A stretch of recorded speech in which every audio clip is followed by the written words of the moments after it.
Sir ये enough है कि और लाउड कराऊं? भाई आटलू नहीं चाले, थोड़ा और। Good to go. उनको थोड़ा बेस चाहिए तो तालियों में थोड़ा बेस लाओ, चलो।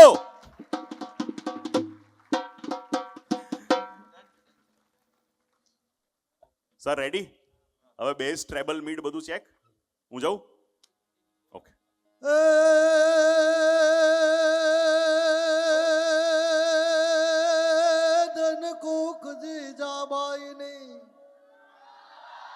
જ્યાં શિવાજી જન્મો હતો, તલવાર કેરી ધારથી હિન્દુ ધર્મ રાખ્યો હતો. એ પડકાર કરતી પુત્રને શિવા મરજે સમર મેદાનમાં.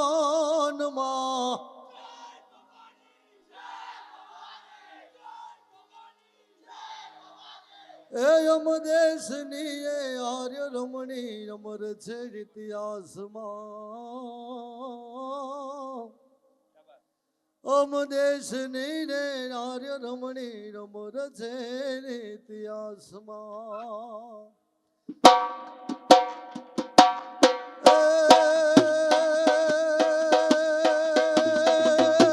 ભલ ઘોડા ભલ મકડા ને ભલ બાંધવા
વાહલડી વાહલડી વગાડો રે મારા વાડામાં લીલું ઘાસ ગોધન ચરવા આવો રે.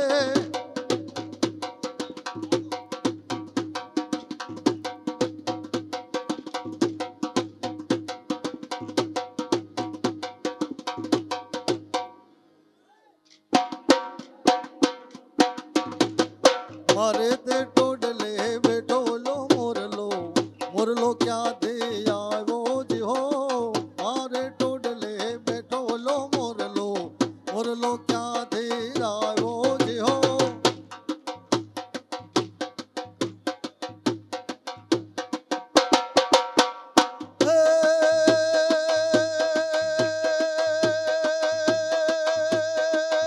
એલા ભવો તે ભવની હે ભવો તે ભવની બાંધી પ્રીતણી મોરલો ક્યાંથી આવ્યો જી હો.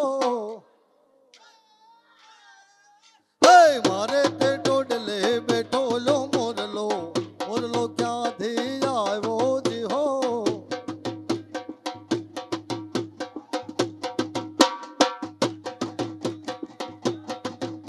હે મારે તે ટોડલે બેઠો લો મોરલો મોરલો ક્યાંથી આવ્યો જી હો. ઢોલ ટેટે શરણાઈ સો હે જગદા જગદા પખાજ તે બોલે હે હરી હરી હરી હેર હેર વિકસત સુર ફેર ફેર પણ ઘટ ઘટ ફેર ફેર નટવર નાચે હોજી રે પણ ઘટ ઘટ ફેર ફેર નટવર નાચે.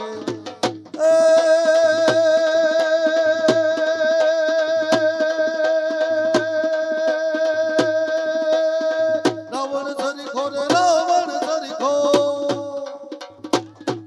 હાલો રાવણ સરીખો રે રાવણ સરીખો રાવણ સરીખો રાજીઓ ને પરગટ મેરુ બ્રહ્માંડ. હાલાજી તારા હાલાજી તારા હાલાજી તારા હાથ વખાણો એ બટે તારા પગડા વખાણો. હાલાજી તારા હાથ વખાણો એ બટે તારા પગડા વખાણો.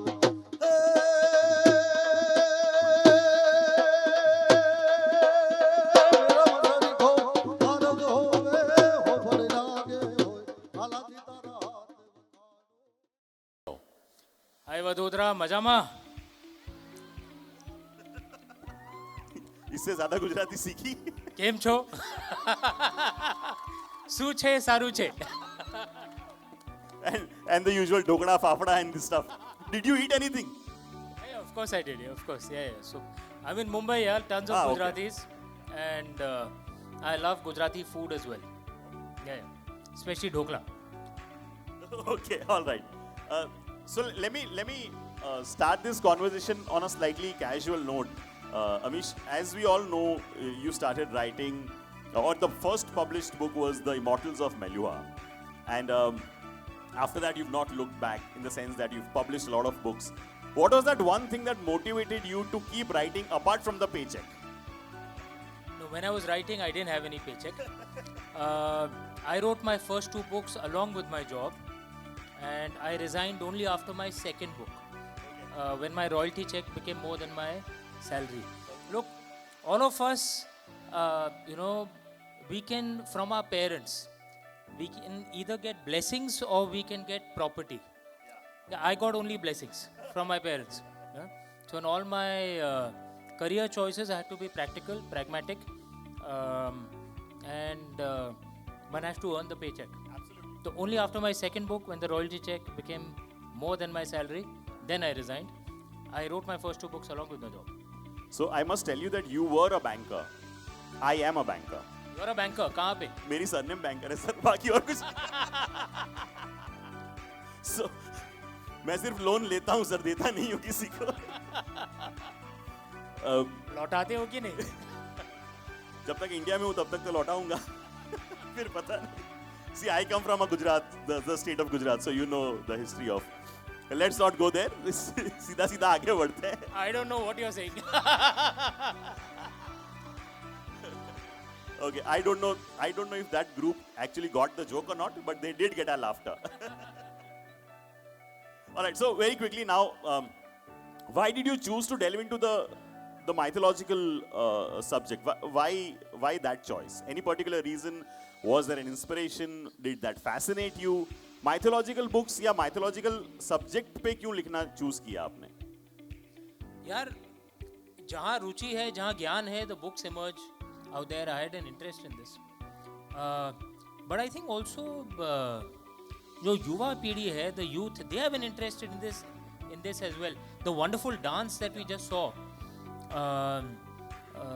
from what I could understand of the Gujarati, वो पहले actually छत्रपति शिवाजी के बारे में बात कर रहे थे. Correct, if I'm not wrong? So it was a combination of a lot of different songs. Yeah. And हमारी जो youth है, they are deeply rooted in our traditions. They want to see it in a modern way, but they are not cut off from our traditions. So it's no surprise that actually these books ended up doing well. I wasn't thinking all this when I was writing. I was just writing जहाँ पे interest है. मैंने नहीं सोचा था कि प्रकाशित होगी, चलेगी. I hadn't thought of all that. I was just writing for myself. Thanks to most of my readers are the youth. Thanks to all of you guys. Thank you. I actually have a paycheck from my books. And so I must tell you this, one thing that really struck me when I read your first book. I myself was a student of English literature and I did masters in English. And years later when I came across your book and when I was reading The Immortals of Meluha, the first part of it, where you started mentioning the protagonist or the main character coming on and saying कि हर हर महादेव का मतलब तो ये भी हो सकता है ना कि हर हर में है महादेव. तो ये इंटरप्रिटेशन मेरे लिए बहुत ग्राउंड ब्रेकिंग था. ऐसे बहुत सारी चीजें थी उसमें. The way you kind of जो शिवा को या पार्वती को आप एक नॉर्मल इंसान के तरीके भी दिखाने की कोशिश कर रहे थे. आपको कभी ऐसा नहीं लगा कि इसका कोई विरोध करेगा तो क्या होगा? Firstly, many of the interpretations जो मैंने दिखाए हैं, दर्शाए हैं, they come from our own traditions. तो अगर मैं कह रहा हूँ कि अगर हर हर महादेव का या एक ऐसा भी मतलब हो सकता है that all of us are Mahadevs. तो this philosophy is there in our traditions. ये what does this mean? Namaste. Anyone can translate namaste. Namaste का मतलब क्या है? नमस्ते. So हाँ, which means what? Many Westerners say hello. You know that, no? But that's a wrong translation. It's an incomplete. What's a correct, complete translation? I bow to you. Is that what it means? He's saying कि namaste translates as I bow to you. It's actually even deeper. Anyone wants to take a guess? What does बोलिए जोर से बोलिए. I see God? I bow to the God in you. Okay. What's your name, babe? Sorry? Anjali. Applause for Anjali. She's absolutely right. Namaste actually means I bow to the divine within you. This is actually part of our traditions. We saw the divine in everything. So, not just in human beings. Why do so many Indians choose vegetarianism? और अगर meet खाते भी हैं as little as possible. Because we see the divine in animals also. Why do we respect? हम लोग पेड़ों की भी पूजा करते हैं. Because we see the divine in the trees also. We worship the rivers, elements, because we see divine in everything. So actually then Har Har Mahadev is actually not a different, it's not a new concept. A concept that all of us have had. So it's just a modern way of saying traditions that we've always had. It's just कि हमारा education system ऐसा है, हमें ये सब सिखाया नहीं जाता है. I lived in UK for 4.5 years. Boss, it's easier to introduce yoga in British schools, I kid you not, than in India. यहाँ पे opposition होता है, वहाँ पे कुछ opposition नहीं होता है. We cannot teach our culture out here. So which is why when it comes in a book, it may appear new, but actually it's our traditions only. As far as controversy is concerned, I've been writing for 13 years now. My books have sold some 7 million copies till now. They're not really a secret. Lord Shiva's Blessings, Shiva Trilogy, Ramchandji is fastest selling ever, second fastest selling ever. You can Google me. Has anyone found any controversy on me? Ever? 13 साल में कभी कुछ नहीं हुआ है ना? Now this might appear like a credit to me. No, it's not. It's a credit to Indians. Okay. It's Indians do not mind a different interpretation. It's just कि the interpretation should be done with respect. That's it. We are used to different interpretations. So yeah, we should actually. This is part of the reason why I love India. And let me give this as an example. We are in Gujarat. Most of you would be Gujaratis or North Indians. How many of you know of Lord Kartik, the god Lord Kartik? Yeah? Is he a bachelor or is he married? North Indians? Bachelor? Yeah? That's why he's called Kumar also. Kumar literally means bachelor. Any South Indians here? Yeah? Okay, so is Lord Kartik married? Yeah? 2 wives, right? Valli ji and Sena ji. Now who's right, the North Indians or the South Indians? Okay. It depends on where you are. Yeah. True. In the south, you believe he's married. In the north, you believe he's a bachelor. We Indians are used to multiple truths. We are used to respecting multiple truths. We have no problems with it. It should be shown with respect. That's all. I write my books with respect. No controversy. So, is mythology a myth? The root of the English word anyone knows what the root of the English word mythology is? Mithya. No. That's a Sanskrit word which means lies. It just sounds similar. It's a Greek word. Anyone knows? Huh? Mythos. What's your name? Sumak, applause for him. Sumukh के लिए तालियां. He's right. The Greek word at the heart of the English word mythology is mythos. Mythos, according to the Greeks, means a story that hides the philosophical truth. It doesn't mean lies. It only means a story that hides the philosophical truth, which means that the story itself is not important. Find the truth at the bottom. That's actually what mythology is. Stuti, would you want to ask a question? Yeah, sure. So while creating complex characters in your books like Sita or Parvateshwar, etc., so how do you manage their mythological origins with the need for their character development as well? Very good question, yeah. Look, what I do is I read as much as I can, research as much as I can, so that I have all the knowledge. But how it emerges into the story is up to Lord Shiva. He creates. I'm just a channel. It genuinely just comes to me. And I don't know what research will go into the story. So I do as much research as possible. It's like you don't know कि भाई what dish are you going to cook? तो बाजार में जो भी ingredients है सब खरीद लो. भगवान जाने क्या जाएगा. Okay. And then Lord Shiva will decide what will go. That's the way it comes to me. So I just keep doing research, choices made by Lord Shiva. So research is the active. Correct. So in regards to your book, The Idols, you once said that if you understand the principles of Murti Puja, you will know that it is not a contradiction. For with this path of spirituality, you can be both traditional and liberal at the same time. So what lessons do you hope to share from the book and what can the readers take away? Actually, those who worship idols, history has been witness, are intuitively more liberal. And in this, frankly, I will include Indian Islam, Indian Christianity also. When you're worshipping a mazar, what is that? In a way, it's symbolic, right? And if you see the divine in everything, then you naturally become liberal.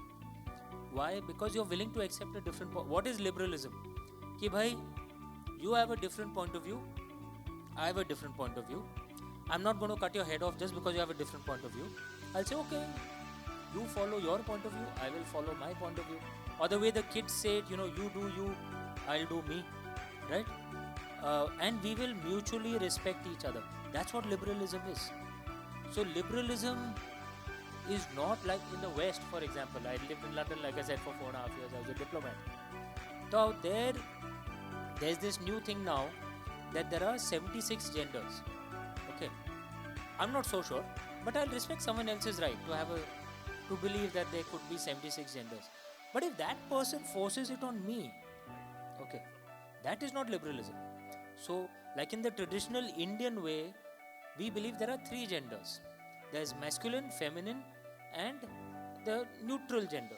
That's what Napunsakling means. But that's my view. I'll stand up for my view, you stand up for... I'll not force my view on you, you don't force your view on me. That's liberalism. And we assume that the West means liberalism. But do they truly exhibit liberalism? So, for example, many in the West decided that... who has heard of Muammar Gaddafi, the president of Libya? Anyone has heard? Yeah, he was the president of president of Libya. People in the West decided that Libya is not liberal enough. So they said they will invade Libya and kill Gaddafi, destroy the government and make it liberal. So Europeans and Americans invaded Libya. They destroyed the country. Now that country is in complete civil war and chaos. I have actually met people in UK who tried to defend it to me. Ki actually their aim was right, their aim was liberal. It's just implementation ठीक से नहीं हुआ. I was telling them, if you are truly liberal, you won't invade Libya. यार बस तुम अपना देश देखो ना, उनको अपना देश जीने दो, तुम्हारा क्या लेना देना है? How is that liberalism? Correct? So we assume that anyone who's Western is liberal. Their behavior does not show that. Liberalism means you live your life, I will live my life. Don't mutual respect. So actually Indians are genuinely liberal, the way we behave. Does India go around invading other countries? Huh? Ki boss, you are not following our point of view, I will invade you and destroy your country and make you follow my life. Have we ever done that in history? No. Never. It's not our way of life. We are liberal. That's what liberalism is. Superb. So if I may ask a question, sir. So when we talk of the ancient Hindu texts or the stories, you very successfully brought all of those on the forefront, especially with the younger audiences. Now, how do you kind of approach this task of amalgamating the two, the ancient mythological texts and a very contemporary and a modern narrative for the reader of today? I think the best thing I can do, honestly, I read as much as I can so that I know much of the traditions. But I like to engage as much as I can with youngsters, right? Because what happens is, your heart then remains young. You keep learning new things. That doesn't mean that I will behave like you. It's just that I know what you guys are thinking. So I have many young readers who meet me at LitFest, and some of them keep telling me that they should take a photograph with. There's this symbol. वो ये heart वाला. Heart wala. I notice many do that. Now, I don't like doing it. So मैं नहीं करता हूँ. But because I meet youngsters, at least I get to know. You know, right. कि Of ये course, हो of रहा course. है. Or I get to know what their language is. If your heart remains young, then the way you write will appear young. But look, I'm not going to try and be fake. I am who I am. So I'm not going to start doing you and all that. वो मुझसे नहीं होता है, right? But if I keep meeting young people like at these events, I keep learning. That's So that's good, and the inspiration comes from the readers itself, right? But so what do you read? my readers keep me young. That's so nice. I'm 50 years old, nearly 50, but I still have a good Okay. amount of energy. So what is your literary inspiration? By that I mean, what kind of books or which books do you refer to or go to if you're kind of exploring a new subject? I read too much to give an answer on who's my one favorite I read at least 5-6 books per month.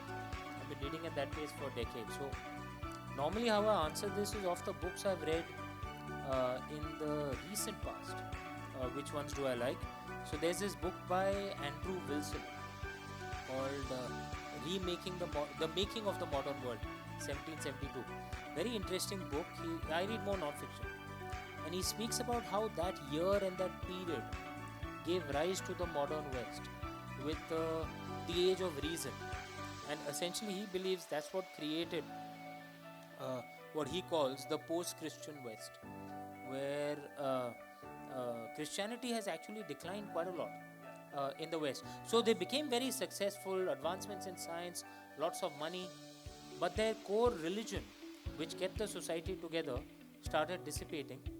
And I would argue, I don't know if that's so good for that society, because if you go in the West, those societies have really disintegrated, you know.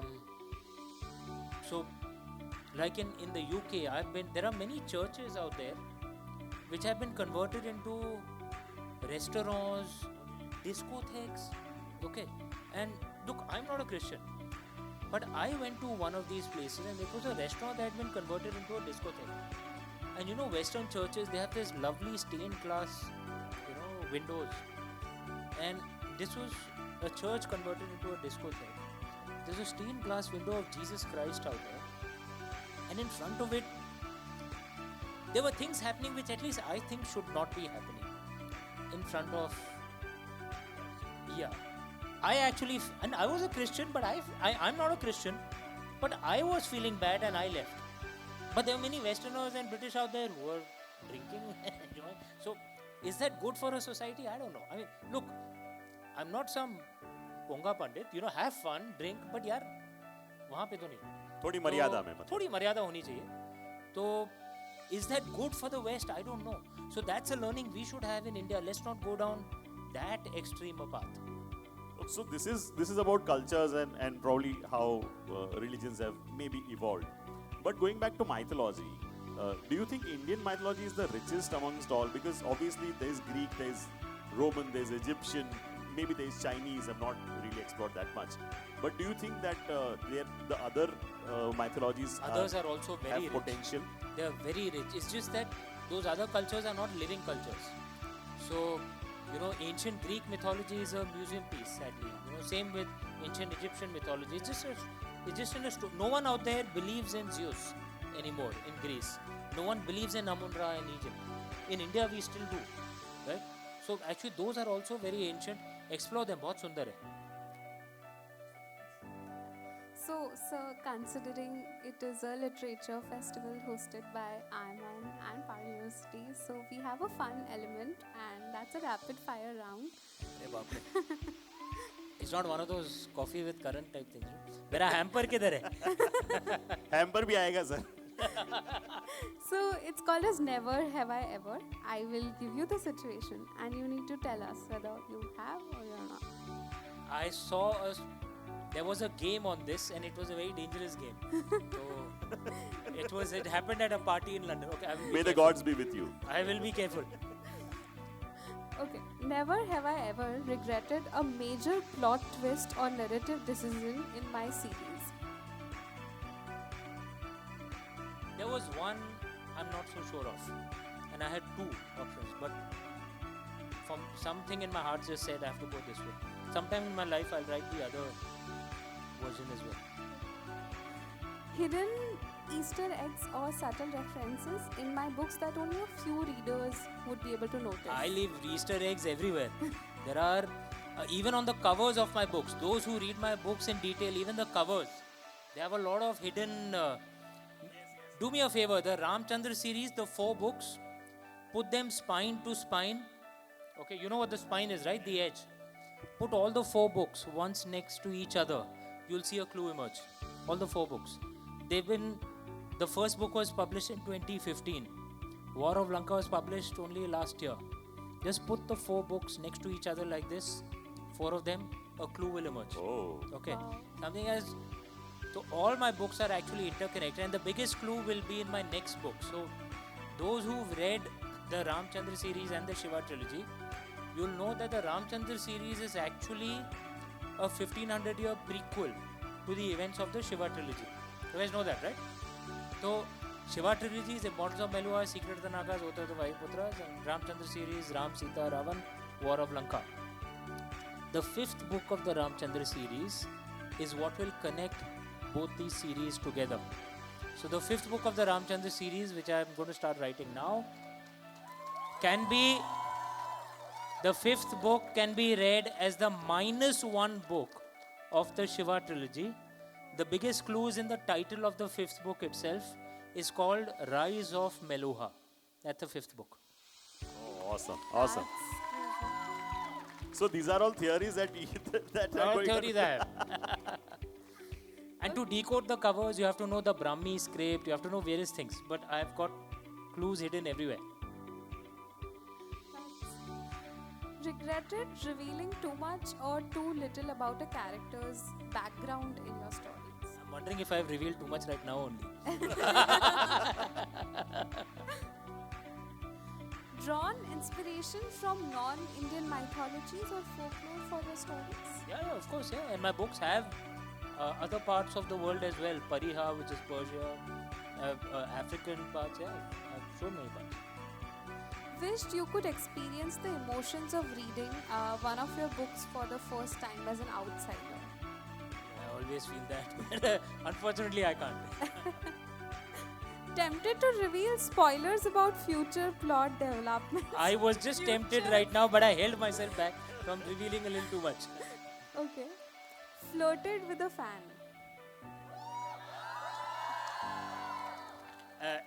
No. But I'm a decent guy. But something had happened once in an event. There was a young girl, perhaps just out of college, Okay. who it was an event like this. She took the mic and she said, "Amish, can I have your mobile phone number?" So I didn't know what to say. I was quiet, and my wife grabbed the mic and said that, "No, but you can have my number." Wow. But so how does that fall under the category of flirting? It's not. Written a scene or a dialogue that you later considered too controversial or risky? I've just written the way it's come to me. Luckily, no controversy has happened till now. But yeah. I just write the way it comes to me. Okay. Okay. Last but not the least, Arey baapre, I thought it was over. loved attending the Vadodara Literature Festival 2024. Absolutely love it. Thank you so much for having me here.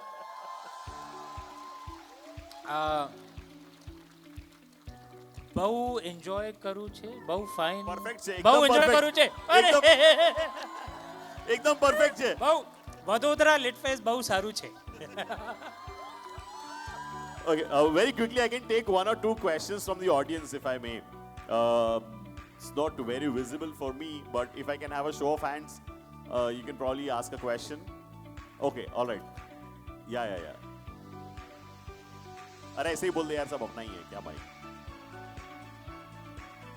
Thank you, buddy.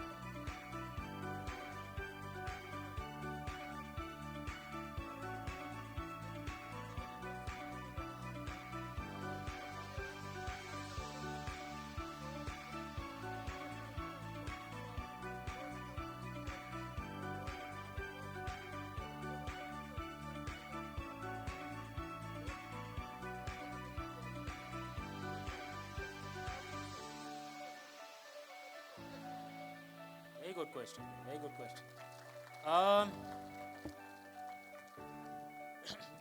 In our traditional Indian way, we never saw the world in binaries. We didn't see things in black and white because the real world is actually in shades of grey, right? And we believe that anyone who's the quote-unquote villain also could have been something better. Yeah, if only it made the right choices, right? So a lot of what you do is about the choices that you make. Look, the world will be unfair. The world was unfair to Ravan. The world was unfair to Lord Ram also, right? But how did Lord Ram behave? The more unfair the world was, the more noble he was. His entire attitude was, I will give to the world what the world didn't give to me. The world was unfair to me, no problem, I will be even more noble to the world. Okay.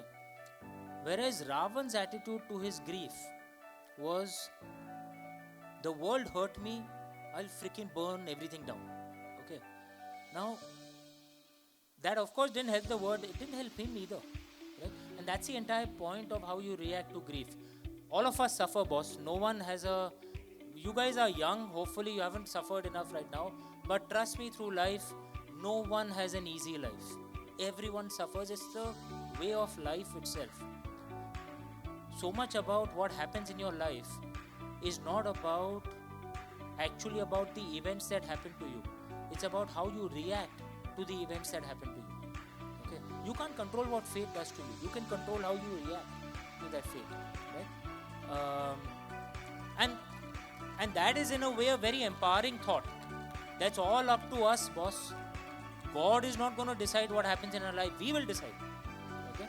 And how we react to what happens to us will decide how we live our lives. And Ravan made mistakes. And I guess maybe in War of Lanka, that's what it was, that perhaps he realized because of who Goddess Sita was, because of the opportunity that it reminded him of, that he could have lived a different life. And he chose, maybe I'll make a different choice now. Right? And that perhaps gave him some measure of nobility. So the point is, the choice is always in our hands. We decide what happens to us, as it was in Ravan's hands as well. Great. That was a great answer. Thank you, Amish. I can take one more question from the audience before we wrap up for the day. So there are two. Okay, we'll take both, one after the other.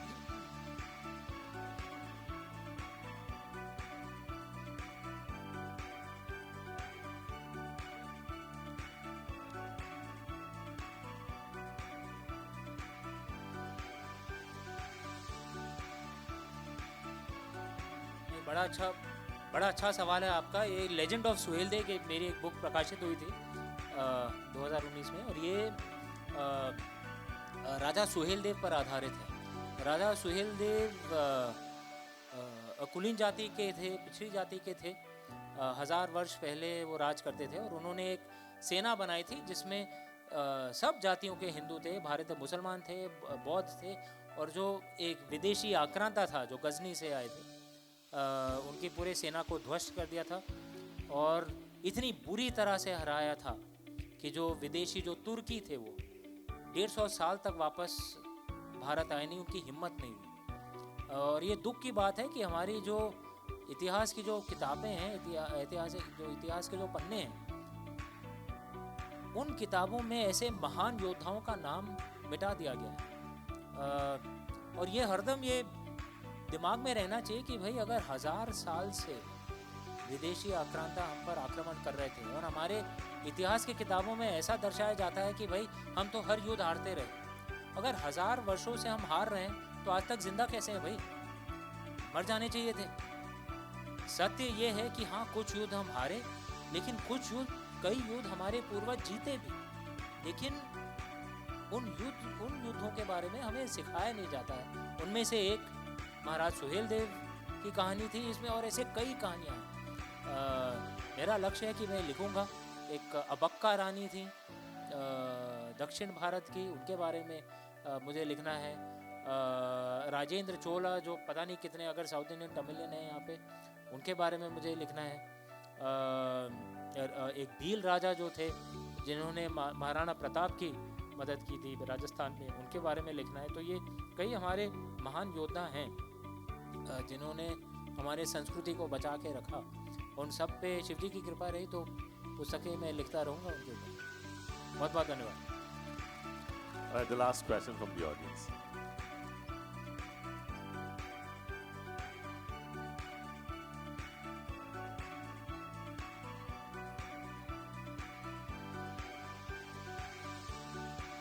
Very good question. The key thing is, look, You can write a pure non-fiction book, as I write as well, dharma, ideals, but those by their very nature become more niche and slower. You have to try and write stories that carry philosophy. Only then you'll engage with it. And that's the way to see a Ramayana and Mahabharata as well. So we've had this tradition in India for a long time that don't just convey philosophy the way it is, put it in the garb of a story. Then through a story you get to learn, right? And it's one of the things I try and do with my books. So for example, if I have to show a complex philosophy on the choices that a hunter or the hunted has to make, right? I can make a pure, simple, philosophy kind of thesis, but that may be boring. Or I can write a story the way it was in War of Lanka, where Ravan and Vedvati are speaking, and they're speaking of a hunt that was seen where a lion was attacking some deer, right? Because the lion had his children to feed, and the deer mother wanted to protect her children, right? And to protect her children, the deer mother was willing to sacrifice herself, okay? That she slowed down, let her children escape, so that the lion would kill her, but her children would live. That is bravery, right? Now what should the lion do? The lion has caught up with the big deer, right? And he can see that, and the lion is confused, because this is a what an awesome mother. She is willing to sacrifice herself for her children. Now what should the lion do? Should he kill the mother? Because he has to feed his children. He has a responsibility as a father, right? Because his children are starving. What's he supposed to do, right? Or should he respect that mother's sacrifice and let her go? Now either way is a dharma sankat, right? What's the correct choice? God knows, right? Should he be a good father or should he be a good soul, right? And the real world has complex choices like this. There's never a simple black and white. And all of you in your real life also, you will all face complex choices. It's very rare where there is a clear, this is good, this is bad. It's very rare. We get that luck when we have to say fight our western neighbor. It's very clear. They are bad, we are good. Okay. But most of life is actually not that way. It's very complicated. So through these stories, it's like learning through case studies. You learn how to make choices and then make the best possible choice and then live with the consequences. That's the entire point of communicating philosophies through stories. Superb. Very well put, Amish. My last question for this session, from being a banker to then being an author, being a diplomat, being a TV host, being also a movie producer. Often your writing skills or your writing technique is very cinematic. So are there any cinematic influences, and do you kind of picturize a scene in your mind before you write it down? Yeah, actually, I can't explain it. I open the laptop and I can actually see the scene and I describe what I see. Maybe that's why it appears cinematic. It's just a blessing. I don't know why, man. It just... I can actually see, I can hear the characters, I can feel their emotions, I can hear their thoughts, and I describe what I see. That's how I write. Can you see the future? If I could, then I would be investing very wisely. But I can. So in the next 2 minutes, I'm gonna invite Anjani to come up on the stage to felicitate Amish Tripathi and for being so generous to be here today at Vadodara Literature Festival by IMUN and Parul University. Can we please have Anjani on the stage, and can we please felicitate our guest for the evening?